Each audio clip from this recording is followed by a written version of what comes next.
هذا القرآن يوحدنا لطريق الخير يوجهنا الله تعالى أنزله ورسول الله معلمنا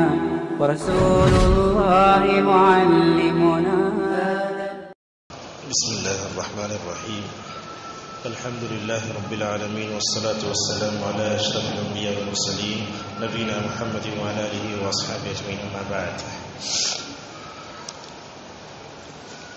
معزز حاضرین اور پردہ نشین خواتین اسلام، کل کے درس میں ہم نے 15ویں پارے میں جو سورت ہے بنی اسرائیل، جس کو سورہ اسراء بھی کہتے ہیں، اس کا خلاصہ ہم نے آپ کے سامنے بیان کیا تھا، جس میں بیت المقدس کی تاریخ اور ساری چیزیں آئی تھی. آج کے درس میں انشاءاللہ 3 سورتوں کو انشاءاللہ ہم سمیٹنے کی کوشش کریں گے. ایک تو ہے وہ سورت جس کو ہم جو ہے ہر جمعہ پڑھتے ہیں، سورہ کہف. اس کے بعد سورہ مریم ہے، اس کے بعد سورہ طٰہٰ ہے. معزز حاضرین، آپ سب سے پہلے یہ بات سمجھ لیجیے اور ذہن میں بٹھا لیجیے، قرآن کریم کے سورتوں کی جو فضیلت ہے، اس فضیلت کے تعلق سے امت میں بڑی بے اعتدالی ہے. لوگ ادھر ادھر سے کہاں سے ملتے ہیں تو ہر حدیث کو قبول کر لیتے ہیں. ہمارے پاس قرآن کی سورت کی جو فضیلت ہے، اس کے تعلق سے جو صحیح حدیث آتی ہے اس کو ہم قبول کریں گے، اور جو بھی ضعیف، موضوع، من گھڑت، غیر مستند، بغیر تحقیق کے جو بات آتی ہے اس کو ہم قبول نہیں کریں گے. یہاں خواتین اسلام بھی ہم ایک بات بتا دیں، آپ کو تعجب ہوگا، اللہ تبارک و تعالیٰ نے عرب میں عورتوں کو بھی اتنا علم دیا ہے. ایک عورت جس کا نام ہے منیرہ، جن کے والد کا نام ہے دوسری، یہ جو ہے ریاض کی ایک ادنا سی عورت ہے جو علم حاصل کی. یہ ہو گیا فل کرنے کے لیے انہوں نے جو ٹاپک چنا نا، وہ ٹاپک کا موضوع جو ٹاپک ہی یہی تھا، قرآن کریم کی سورتوں کی فضیلت کے بارے میں آنے والی احادیث کی تحقیق. سورہ فاتحہ سے لے کر سورہ ناس تک کی پوری تحقیق کی.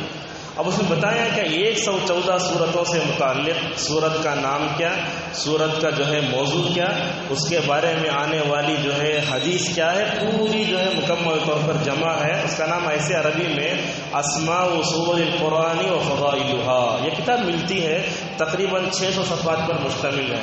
ہر سورت کی فضیلت کے بارے میں جتنی صحیح ضعیف حدیثیں پوری جمع کر دی ہیں. اور اللہ تبارک و تعالیٰ عرب میں بھی عورتوں سے کام لیتا ہے تو بہت بڑے بڑے کام لے لیتا ہے. اب آئیے ہم آتے ہیں سورہ کہف کی فضیلت کے تعلق سے. اس کی فضیلت کے تعلق سے ہمارے سامنے 3 حدیثیں ہیں. ایک سب سے پہلے حدیث آئی ہے، حضرت ابو خدری رضی اللہ عنہ کہتے ہیں اللہ کی نبی صلی اللہ علیہ وسلم نے فرمایا، من قرأ سورۃ الکہف یوم الجمعۃ او لیلۃ الجمعہ اضاء له ما بین الجمعتین. یہ پہلی حدیث ہے، ترمذی وغیرہ میں ہے. آپ صلی اللہ علیہ وسلم نے فرمایا، جو آدمی جمعرات کی شام سورج کے غروب ہونے کے بعد جمعہ شروع ہو جائے اس وقت، یا جمعہ کے دن کب تک، سورج کے غروب ہونے تک، جو بھی آدمی سورہ کہف کی تلاوت کرے گا، اللہ تعالیٰ یہ جمعہ سے لے کر آنے والے جمعہ تک اس کو ایک نور دے گا. اچھا، یہ حدیث ہم نے سنی لیکن حدیث کا معنی ہم نہیں جانتے. حدیث کا معنی کیا ہے؟ اللہ کے نبی فرماتے ہیں کہ آنے والے جمعہ سے لے کر دوسرے جمعہ تک ہم کیا کریں گے، اس کو جو ہے ہم جو ہے نور دیں گے. علامہ شوکانی رحمۃ اللہ علیہ حدیث کی شرح میں کہتے ہیں، جمعہ کے دن بندے کی روح پر جو اثر ہوتا ہے، یہاں دیکھیے، جمعہ کے دن بندے کی روح پر جو اثر ہوتا ہے نا، وہ اثر آنے والے جمعے تک اس کے اوپر رہتا ہے. لیکن جمعہ کا دن روح پر جو اثر ہوتا ہے نا، ہم اس کو محسوس نہیں کرتے. ہم کیا کرتے، داڑھی کاٹنے والے داڑھی کاٹ لیتے، گوشت لینے والے گوشت لے لیتے، میٹھا پکا لیتے، اچھا کھا کے عیسائیوں کی طرح ہم جمعہ کو مناتے. وہ جمعہ کو منانے کا طریقہ نہیں ہے. جمعہ منانے کا طریقہ ویسے ہے جیسے رسول اکرم صلی اللہ علیہ وسلم نے منایا. جمعہ کی اہمیت ویسے سمجھو جیسے سلف صالحین نے سمجھا ہے. سعید بن جبیر رحمہ اللہ کبار تابعین میں سے وہ کہتے ہیں، میرے پاس، دیکھو جملہ، میرے پاس یہ جمعہ نفل حج سے افضل ہے. جمعہ کی نماز، جمعہ کے دن اس کی فضیلت کو پارا، میں نفل حج کو جاؤں اس سے بہتر ہے کہ میں جمعہ پڑھ لوں. تو یہ جمعہ کی اہمیت، ایک ہفتے میں ایک دن جو روحانی تربیت کا آتا ہے نا، اس کا اثر اگر ہم نے قبول کر لیا، اللہ کے قریب ہوئے، پہلی صف میں آئے، جمعہ کے خطبے کو سن کر اگر ہم نے اپنے زندگی میں چینج تبدیلی لانے کا تہیہ کر لیا نا، وہ اثر کیا جو کہ اگر دوسرے جمعہ تک باقی رہے گا۔ علماء کہتے ہیں دیکھو اللہ تبارک و تعالی ہفتے میں ایک دن جمعہ نہیں رکھتا نا، شاید مسلمان پاگل ہو جائے۔ اس دن جو ہمارے روح کو جو سکون ملتا ہے نا، وہ سکون کو حاصل کرنے کے لیے کروڑ روپے خرچ کر لو، مل نہیں سکتے۔ یہ جمعہ کے دن اتنا سکون ہوتا ہے، اللہ کے نبی حدیث میں فرماتے ہیں جمعہ کے دن تو پوری مخلوق ڈر کے خاموش ہوتا ہے کہیں قیامت نہ آ جائے۔ اسی لیے اللہ کے نبی صلی اللہ علیہ وسلم اس صورت کو پڑھتے تھے، لہذا معلوم ہوا روحانی طور پہ انسان پر، بندے پر اثر ہوتا ہے، ایک معنی۔ دوسرا معنی یہ جمعہ سے لے کر اور ایک جمعہ تک نور کا مطلب یہ ہوا اللہ اس کو ہدایت دیتا ہے۔ ہدایت کا مطلب کیا؟ آپ جمعہ کو آ گئے، جمعہ کی فضیلت کو پانی، کیا کریں گے؟ آئندہ جمعہ تک گمراہی کا کوئی کام نہیں کریں گے، ہمیشہ اللہ تبارک و تعالیٰ کو خوش کرنے والے کام کریں گے، نافرمانی نہیں کریں گے، یہ اللہ کی ہدایت ہوگی۔ اسی طریقے سے بعض علماء نے کہا نور کا مطلب قبر میں نور۔ قبر کی تاریخی تو آپ جانتے ہی ہیں، کرنٹ چلے گا تو کیا حال ہوتا، ہم پتہ نہیں کہاں مظنیت ہے، جن کے پاس UPS نہیں ہے، چارجنگ لائٹ نہیں ہوتا، ان گھروں میں کیا پریشانی ہوتی ہے۔ تو قبر میں جو نور جو ہے، جو پریشانی ہوگی، جو تاریکی ہوگی نا، وہاں ایک تو نماز تو نور بن کر آئے گا، وہ تو معلوم ہے پکا، الصلاۃ نور۔ لیکن قبر میں اور ایک روشنی کون سی ہوگی؟ یہی سورہ کہف کی روشنی ہوگی۔ جہاں ہم جو ہے تاریکی میں ہوں گے تو وہاں ٹارچ لائٹ کوئی چیز نہیں ہوگی، یہی سورہ کہف روشنی بن کر آئے گا۔ اسی طریقے سے بعض علماء نے کہا محشر کے میدان میں ایک دم تاریکی ہوگی، لوگ پسینے میں ڈوبے ہوئے ہوں گے، اس وقت انسان روشنی کے لیے ترس جائے گا۔ اس موقع پر اگر کوئی چیز کام آئے گی تو یہی سورہ کہف اس کے نور میں حق نور بن کر آئے گا۔ اسی طریقے سے معزز حاضرین اور ایک بات بتائی علماء نے، اس کے لیے نور کا مطلب یہ ہوا اللہ تعالیٰ اس کے لیے اطاعت کے سارے راستے آسان کر دیتے ہیں۔ آج ہماری زندگی میں آپ دیکھیں ہم ایک نیکی کرنا چاہتے کر نہیں پاتے، کیوں؟ اس لیے کہ ہماری نیت صحیح نہیں ہے، یا اللہ تعالیٰ ہم سے ناراض ہے مطلب، لیکن اللہ تعالیٰ ہمارے سے راضی ہو گیا مطلب کیا؟ اللہ تعالیٰ فل توفیق دے دیتا بندے کو نیکی کرنے کے۔ ایک دن اللہ کے نبی صلی اللہ علیہ وسلم کے حضرت ابوبکر صدیق رضی اللہ عنہ بیٹھے ہوئے تھے، آپ پوچھ رہے ہیں نماز پڑھے، روزہ رکھے، عیادت کرے، گئے، نماز جنازہ پڑھے، اللہ کے نبی پوچھتے جا رہے ہیں، اللہ کا ابو بکر بتاتے جا رہے ہیں۔ دیکھو امت میں افضل کون؟ جو صرف جو ہے ایمان کی وجہ سے نہیں، اعمال صالحہ ایک دن میں فل کرتے تھے۔ اللہ کے نبی صلی اللہ علیہ وسلم نے ابو بکر سے کہا اے ابو بکر مجھے تو ایسے معلوم ہوتا ہے کہ تم جو ہے جنت کی 8 دروازوں سے انشاءاللہ قیامت کے دن بلائے جاؤ۔ بہت بڑی فضیلت اللہ کی نبی صلی اللہ علیہ وسلم نے ابو بکر کو سنائی۔ ایک تو یہ معلوم ہوا یہ جمعہ سے لے کر دوسری جمعہ تک ایک نور ملتا ہے، ہم نے اس کی وضاحت کی۔ اب آئیے دوسری حدیث بیان کرتے ہیں، صحیح مسلم میں ہے، اللہ کے نبی نے فرمایا جو بندہ سورہ کہف کی ابتدائی 10 آیتوں کو یاد کرے گا بغیر دیکھے پڑھے گا تو اللہ تبارک و تعالیٰ اس کو دجال کے فتنے سے محفوظ فرمائے گا۔ یہ تو دوسرا، اور بعض روایتوں میں آیا کہ جو آدمی سورہ کہف کی آخری آیتوں کو پڑھے گا، ایک روایت میں آیا سورہ کہف کی فرسٹ آیتیں یاد کرنا، اور ایک روایت میں آیا سورہ کہف کی آخری آیتوں کو پڑھے گا تو اللہ تبارک و تعالیٰ اس کو بھی جو ہے کیا کرے گا؟ دجال کی فتنے سے محفوظ فرمائے گا۔ معزز حاضرین، دجال کا فتنہ تو روئے زمین کا سب سے بڑا فتنہ ہے، اس سے بچنے کی ہمیں مکمل طور پر کوشش کرنا چاہیے۔ علماء نے تو کہا، بعض احادیث میں آیا ہے ایسا بھی ہوگا کہ دجال کے موضوع پر ائمہ خطبہ دینا چھوڑ دیں گے، انا للہ و انا الیہ راجعون۔ ایسے ہوگا، موضوع بولیں گے اطاعت رسول، توحید، سب، لیکن کیا ہوگا؟ امت کو دجال کے فتنے سے بچائیں گے نہیں بول کر، ایسا بھی وقت آئے گا۔ ہم آپ کو بتاتے ہیں ایک عالم دین ہے جن کا نام ہے صفارینی رحمۃ اللہ علیہ، وہ تو ایک جگہ لکھتے ہیں دجال کا فتنہ ایسا فتنہ ہے والدین کو چاہیے کہ وہ اپنے بچوں کو بتائیں کہ دجال کون ہے۔ ہم کیا کرتے؟ ٹی وی میں کارٹون آ تو بولتے یہ کانا دجال، یہ کانا دجال نہیں، یہ حدیث کی توہین ہے۔ دجال ٹی وی میں آتا کیا؟ نہیں آتا. دجال تو ایک انسانی جو آدم کے بیٹوں میں سے ایک بیٹا ہے، کانا ہے، اس کی پوری صفت اللہ کے نبی صلی اللہ علیہ وسلم نے بیان فرمائی. لہٰذا اپنی بیویوں کو بتاؤ دجال کون، اپنی بہنوں کو بتاؤ دجال کون، اپنے بچوں کو بتاؤ کانا دجال آنے والا ہے، اس سے بچ کر رہنا چاہیے. معزز حاضرین، یہ دجال کے فتنے سے یہ سورت کیوں بچاتی؟ سوال پیدا ہوتا ہے. یہ سورت کی 10 ابتدائی آیتیں یاد کرنے سے، آخری 10 آیتیں پڑھنے سے دجال کے فتنے سے بچے گا انسان کیوں؟ اگر اللہ کے نبی چاہتے دوسری سورت بتا سکتے تھے نا. اس کے بارے میں 1-2 باتیں بتا دیں، سن لیجیے. کیا ہے اصل میں بات؟ یہ ہے اللہ اور اس کے رسول جو بولتے ہیں ہم سن لیں. اللہ نے بیان فرمایا، رسول اکرم صلی اللہ علیہ وسلم نے بیان فرمایا، ہمیں کیوں اور کیا سوال کرنے کا حق نہیں. ایک جواب تو یہ. بعض علماء نے اس کا بہترین جواب دیا. کیا فرمایا؟ علامہ نووی رحمۃ اللہ علیہ نے کیا کہا؟ یہ 10 آیتیں ہی نا بڑی عجیب و غریب ہیں آیتیں. ان آیتوں کے اندر ایسی تاثیر ہے. اللہ تبارک و تعالی شروع کی 10 آیتوں میں، آخری 10 آیتوں میں بتاتا ہے، اے مومنو، اگر تمہارا عقیدہ صحیح رہے گا نا، تم دجال کے فتنے سے ڈٹ کر مقابلہ کر سکتے ہو. اگر تمہارے اندر عقیدہ کمزور ہے، بدعت میں خرافات میں پڑ گئے، مسجد کو چھوڑ کر ادھر ادھر چلے گئے، شرک میں پڑ گئے، تو کیا ہوگا؟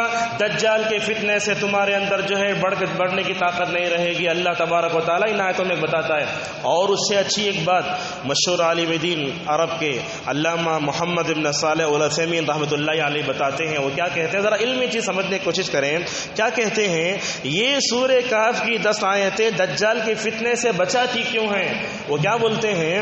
وہ کہتے ہیں اس سورت میں کئی فتنوں کا ذکر ہے. کون سی سورت میں؟ سورہ کہف میں. آپ دیکھتے جاؤ، اس میں اللہ تبارک و تعالیٰ نے مال کے فتنے کا ذکر کیا ہے. فرمایا المال والبنون زینت الحیات الدنیا. مال کا فتنہ کیسے؟ اللہ اس سورت میں بتاتا، 2 آدمیوں کو اللہ تعالیٰ کیا کرتا؟ باغات دیتا. ایک کو باغ دیتا ہے انگور کا، کھجور کا، وہ بولتا میرا یہ. اللہ تعالیٰ کیا کرتا ہے؟ ایک ہی طرح سے پورا ختم کر کے رکھ دیتا. تو اللہ تعالیٰ کیا بتاتا ہے؟ کوئی بھی انسان اپنے مال کو میرا بولا نہ سمجھو، وہ اس کے زوال کا پہلا دن. تو اسی طریقے سے اللہ تبارک و تعالیٰ بتاتا ہے کہ مال بڑا فتنہ ہے، اس صورت میں آیا. اسی طریقے سے علم کا فتنہ بھی آیا. اسی طریقے سے بادشاہت کا فتنہ.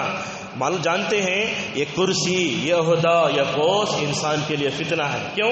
اس لیے کہ انسان جب اس پر بیٹھتا ہے نا، سب سے پہلے فخر آتا اسے، دوسرا کیا؟ ظلم کرنے لگتا. اسی لیے اللہ کے نبی فرماتے ہیں جو آدمی عہدہ پا کر بھی، پوسٹ پا کر بھی، بڑا بن کر بھی انصاف کرتا نا، ویسے انصاف پسند بادشاہ کو میں اپنے عرش کے چاہیت میں جگہ دوں گا.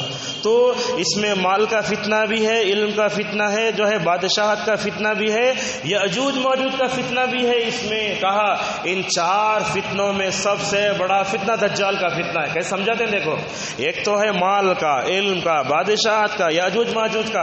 ان تمام فتنوں میں سب سے بڑا فتنہ کون سا؟ دجال کا ہے. تو جو آدمی سورہ کہف پڑھے گا وہ دجال کے فتنے سے مکمل طور بچ جائے گا. معزز حاضرین، یہ دجال کا فتنہ دنیا میں اب آنے والا ہے، تو ہماری ذمہ داری یہ بنتی ہے کہ ہم دجال کے فتنے سے بچیں کیسا. وہ بھی 1-2 باتیں ہم آپ کو بتاتے ہیں. ایک تو سورہ کہف کی تلاوت کرنا، دوسرا ہر نماز میں اس سے پناہ مانگنا. وَأَعُوذُ بِكَ مِن فِتْنَةِ الْمَسِيحِ الدَّجَّالِ. ہم پناہ مانگتے ہیں. دیکھو ہمارے سلف بھی کیسے تھے. ایک تابعی کا نام آتا ہے طاؤس رحمہ اللہ، بہت بڑے عالم دین ہیں. ان کے بارے میں آتا ہے وہ اپنے بچوں سے پوچھتے، اے میرے بچوں، تم نے نماز پڑھی آج؟ نماز میں تشہد میں تم نے درود ابراہیم کے بعد وَأَعُوذُ بِكَ مِن فِتْنَةِ الْمَسِيحِ الدَّجَّالِ پڑھا نہیں پڑھا؟ طاؤس بلا کے اپنے بچوں سے پوچھتے. کبھی کبھار بچے بولتے ابا جان آج بھول گئے، تو کیا کرتے؟ بولتے نماز دہراؤ. اتنا اہتمام کرتے، حالانکہ اس کے بغیر نماز ہو جاتی ہے. لیکن سلف بولتے تھے ہر نماز میں اس سے پناہ مانگو. تو جب بھی آپ وَأَعُوذُ بِكَ مِن فِتْنَةِ الْمَسِيحِ الدَّجَّالِ بولتے نا، اس وقت آپ کو یقین ہونا چاہیے میں دعائیں پڑھ رہا ہوں، سورہ کہف پڑھ رہا ہوں، اللہ تعالیٰ دجال کے فتنے سے مجھے بچا کر رہے گا. ایک تو 2 ہوا. تیسرا، ہمیں چاہیے کہ دجال کے بارے میں آگاہ ہو جائیں. دجال کون؟ آدم کا بیٹا ہے، اللہ تعالیٰ پیدا کرے گا اسے. لمبی حدیثیں، بہت لمبی حدیثیں یہاں ہم نہیں کریں گے. کانا ہے، اس کی ایک آنکھ سوکھی انگور کی طرح ہے، اور وہ ساری دنیا میں گھومے گا اور ایسے ایسے کام کرے گا جو لوگ اللہ پہ ایمان نہیں رکھتے تو ان کی توحید ڈگمگا جائے گی. اور آپ نے اس کے بارے میں فرمایا میری امت میں سے عورتیں اس کے پیچھے بھاگیں گی. نعوذ باللہ. دجال کا فتنہ آئے گا نا, جیسے ریچھ کا تماشا دیکھنے بھاگتے ویسے میری امت کی عورتیں دجال کے فتنے کے پیچھے بھاگیں گی, اور وہ ایسے ایسے کام کرے گا فتنے کے, اگر کسی کا ایمان پختہ نہیں ہے تو کیا ہو جائے گا, وہ اس وقت بگڑ جائے گا. اسی طریقے سے دجال کے فتنے سے اپنے آپ کو محفوظ رہنے کے لیے ہمیشہ ہم کیا کریں, اگر ہمیں ہو سکے تو مکہ مدینہ چلے جائیں, اس لیے کہ اللہ کے نبی صلی اللہ علیہ وسلم نے فرمایا مکے کو نہیں جائے گا, مدینے کو نہیں جائے گا. جب مکے اور مدینے میں داخل ہونے کی کوشش کرے گا تو کیا کریں گے, وہاں کھڑے ہو کر 2 فرشتے اس کو بھگا دیں گے, یہاں تمہیں الاؤ نہیں ہے, چلے جاؤ یہاں سے. بہرحال دجال کا فتنہ بڑا فتنہ ہے, آپ اس کو معمولی مت سمجھو. آج بھی 70,000 یہودی اس کے آنے کا انتظار کر رہے ہیں. بہت بڑا فتنہ ہے یہ. ہم جو ہے چوکنے رہیں اور اس سے اپنے آپ کو بچانے کی مکمل طور پر کوشش کرتے رہیں. اسی طریقے سے اور ایک بات یہ صورت میں آئی, اللہ تبارک و تعالیٰ نے کہف کا معنی کیا ہے وہ بتا دیں. کہف کا معنی غار. اصل ہوا کیا, بادشاہ کرسچن ہے, اس بستی میں رہنے والے لوگ تھوڑے نوجوان تھے جو توحید پرست تھے.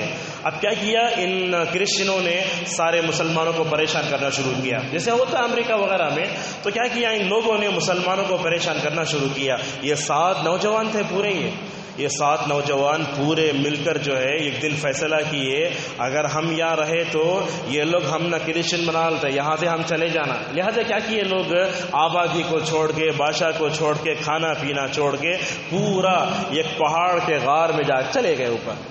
اللہ تبارک و تعالیٰ بتاتا ہے 309 سال تک سلایا اللہ تبارک و تعالیٰ. ان کو قدرت جو کیسی ہے. جب بھی ہم سورہ کہف پڑھتے نا, یہ روح کے ساتھ پڑھو, اچھا ملے گا آپ کو مواد. 309 سال تک اللہ تبارک و تعالیٰ نے سلایا, اور ساتھ میں کتا بھی تھا جو ان کے جو ہے دہلیز پر بیٹھا ہوا تھا. کیوں بیٹھا یہ دہلیز پر اللہ تبارک و تعالیٰ, تاکہ کوئی اندر نہ جائے. دیکھو توحید پر ہم ہوتے ہیں نا, ایسا جانور جس کو ہم نہیں کھاتے وہ جانور بھی انشاءاللہ ہماری حفاظت کر سکتا ہے. اللہ تبارک و تعالیٰ ایسے مکمل طور بیان کرتا ہے. ٹھیک ہے 309 سال تک سوئے نا, ان کے ہاتھ پیر جو ہے ناخن لمبے لمبے اور بال لمبے لمبے گئے. اس کے بعد کیا ہوا, 309 سال کے بعد سوئے, آپس میں اٹھے تو بھوک لگنے لگی. اس کے بعد تھوڑے پیسے تھے. 309 سال پہلے پتہ نہیں کس کی حکومت تھی, 309 سال کے بعد پتہ نہیں کس کی حکومت آئی. تو 300 سال پہلے کے سکے لے کے یہ لوگ بولے ہم جا کو آبادی سے کھانا لے کو آتے. اچھا, وہ نوجوانوں نے آپس میں بات کی, کیا کہا, دیکھو نوجوانوں, ہم میں سے کوئی بھی آدمی کا تو چھپ کر جاؤ, کسی کو معلوم نہیں ہونا. لیکن کیا ہے, ابھی لوگ 300 سال بعد کے بادشاہت بدل چکی تھی, کون کی دوسرا بادشاہ آ گیا تھا. ایک جگہ گئے تو وہاں جا کر پیسے دینے کے لیے کچھ گئے نا, وہاں جیسے ہی سکہ دیے بادشاہ کو معلوم ہوا یہ سکہ 300 سال پہلے کا ہے. بہرحال لمبا واقعہ ہے, ہم آپ کو بتاتے ہیں یہ صورت نوجوانوں کو پیغام دیتی ہے کہ نوجوان اپنے عقیدے کی حفاظت کرو. دیکھو ہمارے نوجوان PUC پڑھتے, ڈگری پڑھتے, بڑے بڑے کالجوں میں پڑھتے, ان کے لیے یہ پیغام دیتی ہے صورت. کوئی بھی نوجوان اگر غیر مسلم کالجوں میں پڑھتا ہے نا, وہاں لو کر کے یہ کر کے وہ تباہ و برباد ہوتا, وہ بات دور کی ہے, لیکن سب سے پہلے اسے اپنے عقیدے کی فکر کرنا چاہیے. اللہ تبارک و تعالیٰ کیسے مکمل طور پر کی حفاظت کرتا ہے. اس سے 2-3 باتیں معلوم ہوتی ہے. پہلی بات یہ معلوم ہوتی ہے آدمی کو اپنا ایمان اور اپنا عقیدہ جان سے بھی زیادہ پیارا ہونا چاہیے. یہ نوجوان کہاں گئے, غار میں جا کے چھپ گئے, 309 سال تک سوتے رہے. اللہ فرماتا ہے محمد صلی اللہ علیہ وسلم, اگر ان کے لمبے بالوں کو, لمبے ناخنوں کو دیکھنا تم خود ڈر جاتے. ان کی حالت ویسی ہو گئی تھی. لہذا اپنا ایمان, اپنا عقیدہ کبھی نہیں بیچو. اسی لیے اللہ کے نبی صلی اللہ علیہ وسلم نے معاذ ابن جبل رضی اللہ عنہ سے فرمایا, اے معاذ میں تم کو 10 باتیں بتاتا ہوں, اس میں سے ایک بات یہ ہے تم کو جلا دیا جائے, تم کو ٹکڑے ٹکڑے کر دیا جائے, مگر کبھی توحید نہ چھوڑنا, کبھی شرک نہیں کرنا. یہ صورت بتاتی ہے ان کو جان چلی جاتی, لیکن انہوں نے اپنے ایمان کو, اپنے عقیدے کو بچانے کے لیے پہاڑ پر جا کر انہوں نے غار میں سو کر حفاظت فرمائی. معزز حاضرین, یہ فتنہ بھی دور فتن کا ہے. ہاں فتنوں کا ہے, قدم قدم پر فتنے آتے ہیں. کیسے, اللہ کے نبی صلی اللہ علیہ وسلم نے فرمایا رات میں آسمان میں بارش گرتی نا, ویسے گریں گے فتنے امت میں. تو کیا فرمایا؟ فتنوں سے بچنے کے لیے لوگ آخرت میں کیا کریں گے معلوم ہے؟ آخری زمانے میں ایک آدمی کاروبار کو چھوڑے گا، اپنے بیوی بچوں کو چھوڑے گا، اپنے گھر کو چھوڑے گا، کرے گا کیا؟ تھوڑی بکریوں کو لے کر پہاڑ کی چوٹی پر چلا جائے۔ کیوں چلا جائے گا؟ فتنوں سے اپنے آپ کو بچانے کے لیے۔ اللہ کے نبی نے فرمایا اگر کوئی آدمی اپنے آپ کو فتنوں سے بچانے کے لیے بکریاں لیا اور پہاڑ کی چوٹی پر چلا گیا، فرمایا اللہ کے نبی صلی اللہ علیہ وسلم نے وہاں اپنے دین عقیدے کو بچانے کے لیے گیا نا، تو وہاں جا کر کھڑے ہو کر جب بھی نماز کا وقت ہوتا ہے تو وہ بندہ اذان دیتا ہے، اللہ تعالیٰ کو ادا بہت پسند آتی ہے۔ معزز حاضرین، اسی طریقے سے اس قصے سے ہمیں یہ بات بھی معلوم ہوتی ہے، یہ بات اہم دیکھیے، اللہ تعالیٰ جو بیان نہیں کرتا اس کے پیچھے نہیں پڑنا۔ اللہ نے آدم سے کہا، حوا سے کہا وہ درخت کے قریب مت جاؤ، ہم کیوں بولتے وہ درخت جو ہے گیہوں کا تھا، نہیں جانا اس کی طرف۔ اللہ تعالیٰ نے موسیٰ کو عصا دیا، وہ عصا کتنا بڑا تھا، رنگ تھا، نہیں جانا۔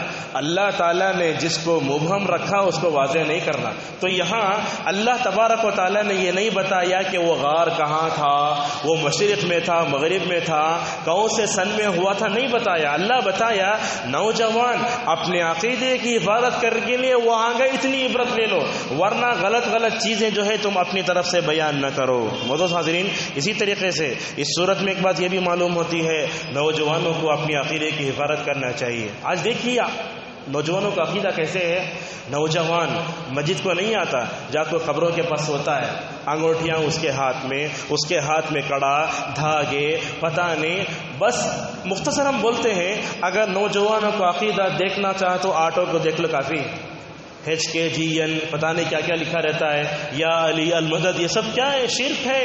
تو لہٰذا جیسے الحمدللہ بلاری میں دیکھتے ہیں کچھ نوجوان اسلام کی تبلیغ کا کام کر اپنے پاس پمپلیٹ رکھ کر کے، تو یہ کیا کرتے ہیں اپنے پاس سے نعوذ باللہ شرک کی آبیاری کرتے ہیں، یا علی المدد سب کرتے ہیں۔ اور آپ دیکھتے ہیں جیسے ہی میلاد النبی کا جلوس نکلتا نا، اس میں دیکھ لو جتنے لوگ نکلتے پورے بے نمازی، نبی کا نام بھی معلوم نہیں، نبی کے محبت کے نام پر یہ لوگ پتہ نہیں کیا کرتے ہیں۔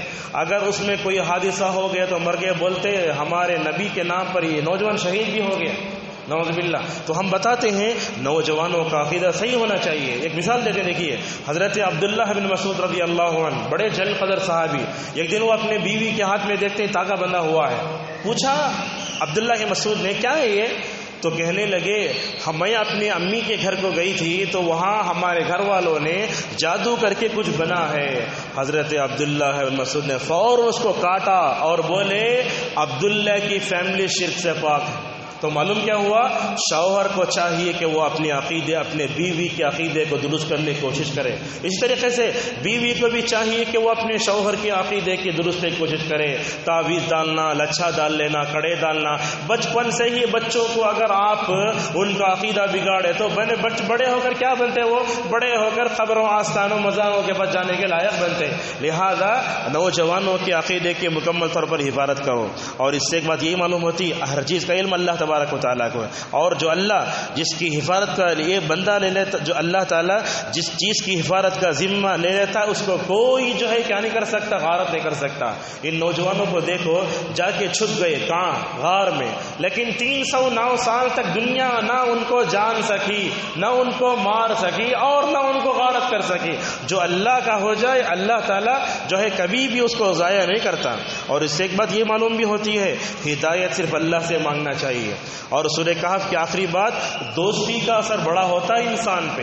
جیسے کتا ان نیک لوگوں کے ساتھ رہا تو نیک بن گیا، تو لہٰذا ہمارے نوجوانوں کو چاہیے دوستی کرتے وقت اچھے لوگوں سے دوستی کریں گے تو کیا ہوگا، ان کا فیوچر بھی اچھا ہو جائے گا۔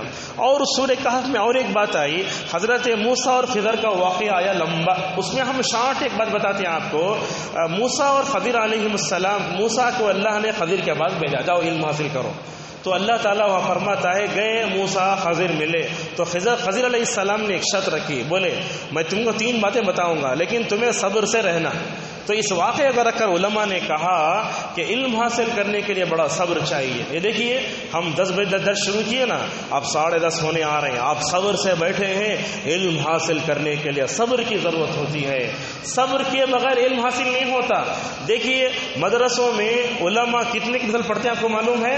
شعبہ حفظ کے 4 سال، اس کے بعد عالمیت کے 3 سال، ثانویہ کے 3 سال، فضیلت کے 4 سال، پوری اپنی زندگی میں 13-14 سال وہ مکمل طور پر لگا دیتے ہیں۔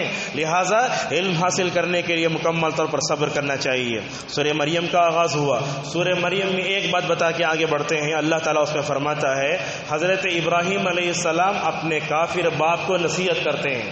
اصل کیا ہے؟ باپ کا اسلام میں بڑا اچھا مرتبہ ہے اس کا۔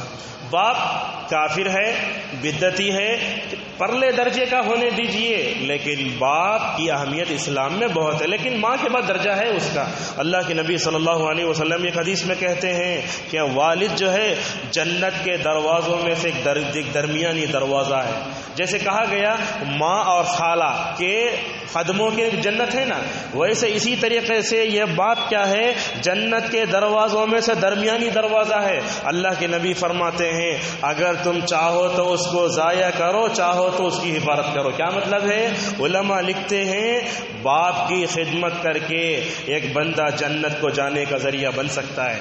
شاید رمضان ہی کا موقع تھا، اللہ کے نبی صلی اللہ علیہ وسلم ممبر پر چڑھ رہے ہیں، 3 مرتبہ 3 سیڑھیوں پر چڑھے، آمین آمین آمین بولے۔ حدیث جانتے ہیں آپ، اس میں سے ایک آئی جس نے رمضان پایا اس کے گناہوں کو معاف نہیں کیا گیا، بد دعا ہو گئی، اور اسی میں بد دعا کی حضرت جبرائیل نے فرمایا جس نے اپنے والدین کو بڑھاپے میں پایا ان کی خدمت کر کے جنت حاصل نہیں کیا تو ایسا آدمی بھی ہلاک ہو جائے۔ دعا کرنے والے کون؟ فرشتوں کے سردار، اور آمین بولنے والے کون؟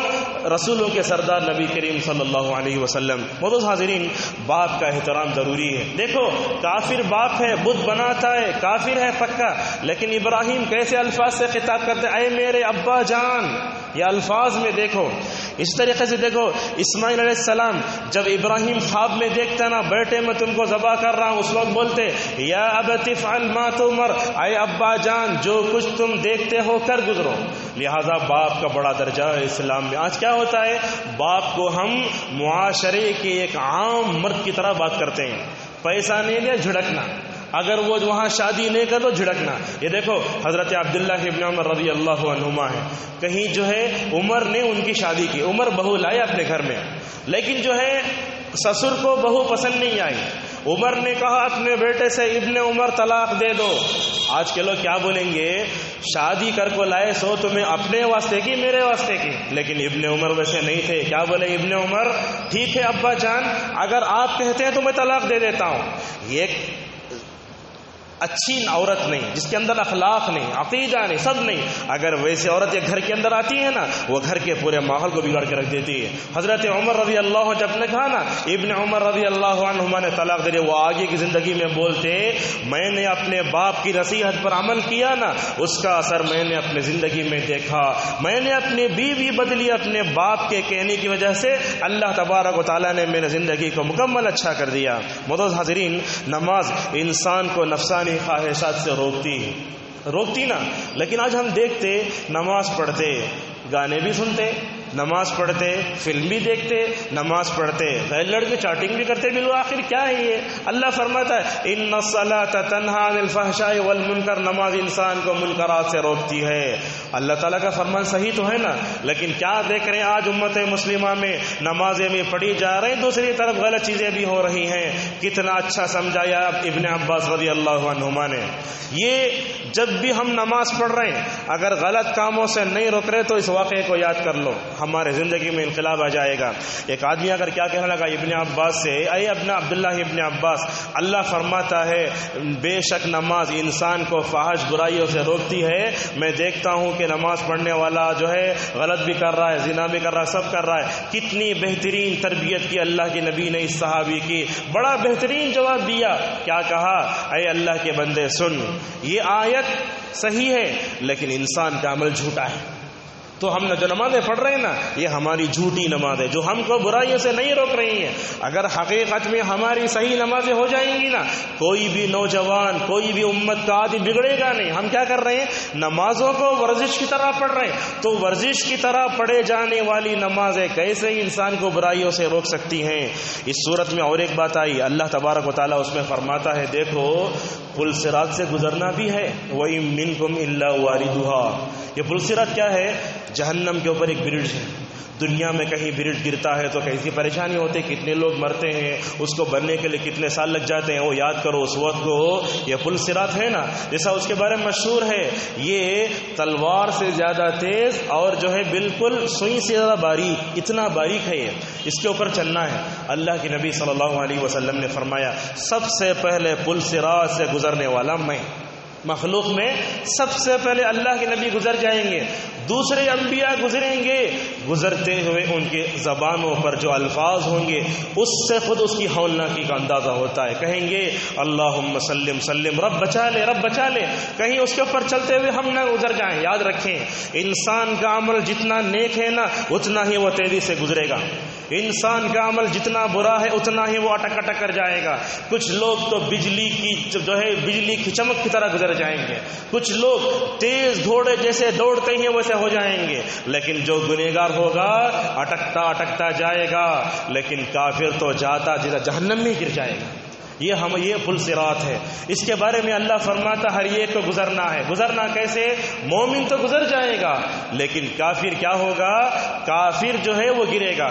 اس تعلق سے دو باتیں یاد رکھیں آپ. جیسے ہم نے کہا نیکی جتنا کریں گے اتنا آسانی ہوگی، اور ایک بات اللہ کے نبی نے بیان فرمائی، کہا دنیا میں دو باتوں کو کرو پل صراط کے اوپر سے گزرنا بہت آسان ہے. وہ کیا؟ ایک تو رشتہ داری کو جوڑو، دوسرا امانت داری کو اپنے اندر پیدا کرو. دنیا میں جو بھی آدمی ان دونوں چیزوں کو ادا کرے گا نا، قیامت کے دن پل صراط کے دونوں طرف یہ دونوں چیزیں کھڑی ہو جائیں گی. ایک طرف رشتہ داری اور دوسری طرف کون؟ رشتہ داری اور ساتھ میں جو ہے کیا کھڑی ہو جائے گی؟ رشتہ داری کے ساتھ ساتھ جو ہے امانت داری کھڑی ہو جائے گی. اور یہ دونوں دنیا میں جن جن لوگوں نے ان کام کو کیا وہ لوگ آسانی سے گزر جائیں گے. یہاں تو اتنا ہوا، اور ایک حدیث بھی آئی، جو مسلمان اپنے مسلمان بھائی کی مدد کرے گا نا دنیا میں، اپنے مسلمان بھائی کی مدد کرنے کی بہت سی فضیلت کی حدیثیں ہیں، لیکن یہ فرمایا جو آدمی اپنے مسلمان بھائی کی مدد کرے گا نا اللہ تعالیٰ پل صراط پر اس کے قدموں کو جمع کر رکھے گا. لہذا کسی بھی مسلمان کی ضرورت کو پورا کرتے ہوئے معمولی نہ سمجھو. اسی طریقے سے اس صورت میں اللہ نے یہ بھی بتایا، کیا فرمایا؟ اللہ تعالیٰ کے لیے لڑکا ہے کیا؟ نہیں ہے. اللہ تعالیٰ کے لیے بیوی بھی نہیں ہے، لڑکا بھی نہیں ہے. اور اللہ تعالیٰ اور ایک بات بتا، یاد رکھو دنیا میں اکیلے پیدا ہو گئی، اکیلے جانا دنیا سے ایسے ہی نہ ہوتا ہے، اور اللہ تبارک و تعالیٰ کے سامنے اکیلے کھڑے ہو کر جواب دینا ہے. یہ تین تنہائیوں کو یاد کر لو. ماں کے پیٹ سے آئے اکیلے تھے، دنیا سے گئے اکیلے، اور اللہ تبارک و تعالیٰ کے سامنے اکیلے کھڑے ہو کے جواب دینا ہے. اس لیے اللہ کے نبی حدیث میں فرماتے ہیں میت جاتی ہے تو ساتھ میں تین چیزیں جاتی ہیں. کیا کیا تین چیزیں؟ ایک تو اس کا مال، دوسرا اس کے رشتہ دار، تیسرا اس کا عمل. مال بھی واپس آ جاتا ہے، گھر والے بھی واپس آ جاتا ہے، ایک چیز باقی رہتی ہے اس کا عمل. انشاءاللہ سورہ طٰہٰ کے بارے میں کل ہم بحث کریں گے. اللہ تبارک و تعالیٰ سے ہماری دعا ہے کہ جو کچھ باتیں سنی ہیں اس کو اپنے ذہن میں رکھ کر جو ہے ہمیں اللہ تعالیٰ نیک عمل کی توفیق عطا فرمائے. اللہ تعالیٰ یہ پل صراط کا جو خطرناک مرحلہ ہے اللہ تعالیٰ اس مرحلے کو ہمارے لیے آسانی سے جو ہے یہ فرمائے. اللہ تعالیٰ ہمیں دنیا میں رہتے ہوئے رشتہ داری، امانت داری اور مسلمانوں کی جو ہے ضرورتوں کو پورا کرے توفیق عطا فرمائے. اللہ تعالیٰ ہمیں دجال کے فتنے سے بچائے، اور دجال کے فتنے سے بچنے کے لیے اللہ کے نبی صلی اللہ علیہ وسلم جو چیزیں اپناتے تھے ان چیزوں کو اپنانے توفیق عطا فرمائے. وآخر دعوانا الحمد للہ رب العالمین.